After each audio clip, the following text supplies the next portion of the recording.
నమస్తే. రాజకీయంగా తన బలం సొంత నియోజకవర్గమే అని ఉప ముఖ్యమంత్రి పవన్ కళ్యాణ్ ఆలస్యంగా గ్రహించారు. జనసేన సిద్ధాంతాలలో కులాలను కలిపే ఆలోచన విధానం, అలాగే మతాల ప్రస్తావన లేని రాజకీయం ప్రధానం. కానీ వాటిని ఏనాడో ఆయన పక్కన పెట్టారు అని పవన్ రాజకీయ పంథా చూస్తున్న వాళ్ళెవరైనా చెబుతారు. కేవలం నినాదాల వరకే ఆ సిద్ధాంతాలు, ఆచరణ కోసం కాదు అని సనాతనిగా మారిన పవన్ చెప్పకనే చెప్పారు. కోస్తా జిల్లాలో జనసేన బలంగా ఉండడానికి ప్రధాన కారణం అక్కడ పవన్ సామాజిక వర్గం గెలుపోటములను శాసించే స్థాయిలో ఉండడమే.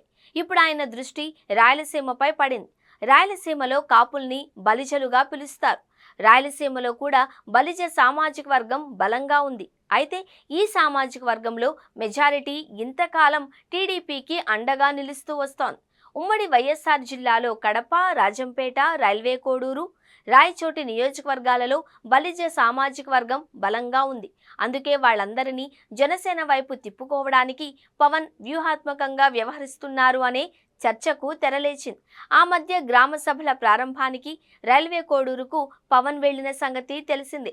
ఇప్పుడు పాఠశాలల్లో పేరెంట్స్, విద్యార్థుల సమావేశానికి పవన్ కళ్యాణ్ కడపను ఎంచుకోవడం వెనుక రాజకీయ ఉద్దేశం ఉందనే అభిప్రాయం వ్యక్తమవుతోంది. తద్వారా తమ సామాజిక వర్గానికి దగ్గర కావాలి అనే ఆలోచన ఆయనలో ఉన్నట్టు జనసేన నాయకులు చెబుతున్నారు. కూటమిలో జనసేన భాగస్వామి అయినప్పటికీ పార్టీ పరంగా బలపడాలి అనేది పవన్ ఆలోచన. ప్రస్తుతం ఆయన చాప కింద నీరులా అదే పని చేస్తున్నారు.